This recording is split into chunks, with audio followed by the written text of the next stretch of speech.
Oh, right.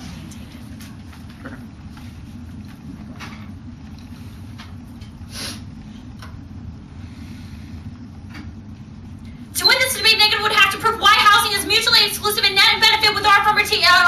If he says any risk of a disadvantage, the counterclaim means you vote negative. This is ridiculous. They said this is an unconditional counterclaim, which means any risk of our permutation, you have to vote for the affirmative. Their method is uniquely worse because they just say that they would eventually somehow get to desegregating schools, and right now we're just focusing on housing. This is uniquely bad given the case debate where I am now. The 1% risk of the case debate means you would vote affirmative. The ASA point is that they do not get here with enough time to explain the intricacies of their teachers and their parents' turn. And even if you buy that, that's just ridiculous because our Garza's evidence specifically says that when we increase racial contact through schools, we would allow for a more democratic society because we have more interracial contact. It has a more understanding, as well as people would be better able to relate to each other. They can't capture any sort of risk of this. They've conceded the entirety of the case debate. This is game over for the negative because of this. They've conceded our Powell evidence at this point of the debate that says that segregation provides racial subordination. This hurt nerds, hurt minority political participation and access. It would be something that would happen before their counterclaim would ever get to some sort of solvency for integration. Also, our Lou evidence specifically says that Milliken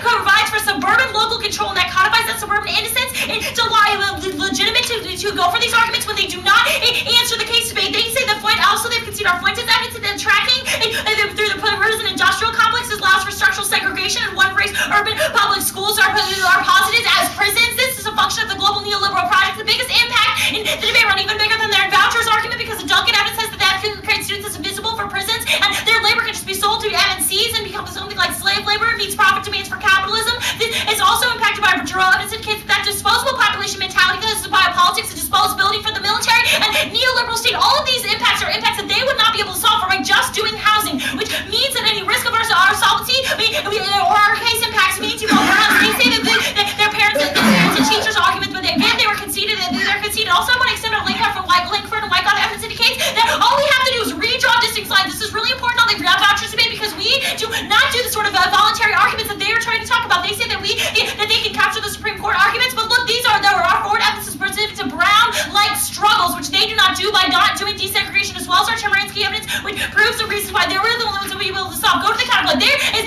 no offense to the permutation. I will extend this here. Our Garza's evidence specifically says that we would be able to solve for doing both. This says that we can have an integrated housing efforts as well as having some sort of school desegregation, because it says that school desegregation is key to housing. The housing integration is part of the purpose also any sort of backlash that you might see on the case debate. This means a couple of things, and they means that one, that we are necessary precondition, and two, that we are the ones that have a net benefit. That is the contract debate that the 2 and R does not agree on. The Dixon 2006 evidence indicates the counterclaim spark backlash because Reconstruction era proves the lack of contact increases violence and prejudice, and the affirmative solve. That's our Cold Federal 2004 evidence is extended. The 1 R says desegregated schools increase interracial contact. It's also proven on the solvency debate proves that we're the only ones that promote tolerance, and they cannot even get to, and even if they do, it's all long term, which is child die for the affirmative. We'll also answer the counterclaim evidence here. The evidence that says that we fix the housing policy. That's what our Orfield evidence says, that the Milliken decision is what allows for that sort of housing discrimination, which means the only risk of overruling is what they can solve. They said levy, but this evidence says it's inevitable decision change after.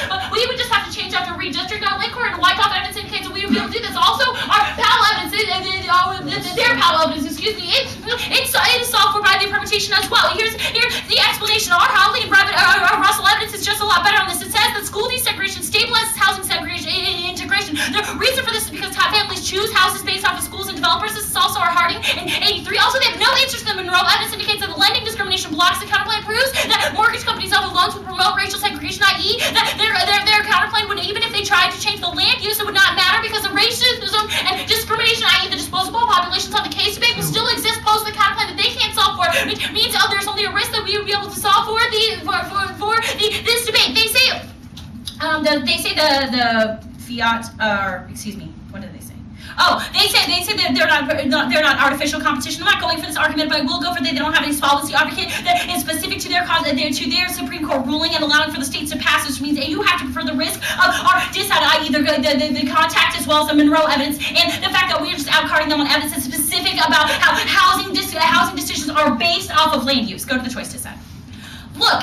We will answer the link cards. They're only extending them to 2 and R here. First, it's the backlash. The appellate paradigm is specific to busing. That is not the plan. This is all proven on the solvency debate that we've been pretty explicit about not defending, and the context solves this link. Even if you believe that's true, our Orfield evidence says that the busing is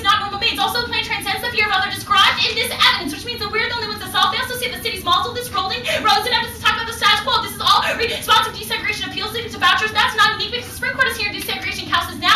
And if we would risk a blanket for the white evidence, this is way more specific on these issues. We just have to redraw district lines. Also, they've conceded our white 74 evidence indicates that the freedom of choice will be struck down as unconstitutional, which means that we are the vice versa. They say that Lawrence evidence is descriptive of Cleveland in the past, and it says that they would happen unless state legislatures adopt vouchers. They don't read any sort of link evidence about how we would do this. This is only about a choice model. They don't answer any questions about the plan for the choice model. Also, their minnow evidence about Casey is descriptive of the past. This is where we'll win this debate because it's just, even if they win their conservatives and minority evidence is from 1997. We have evidence that indicates that they were pushing for desegregation now through other means, and it's just about drawing district lines just means that they don't crush any sort of movement. Also, and risk of our impacts on the case debate prove that we will flat outweigh. We just have to redraw district lines, which means that their evidence is so terrible. It's not specific to Milliken, and I love the debate. I will go for this here. I think this is much better than their impacts. The Supreme Court action is just about ending housing. That means they cannot capture for the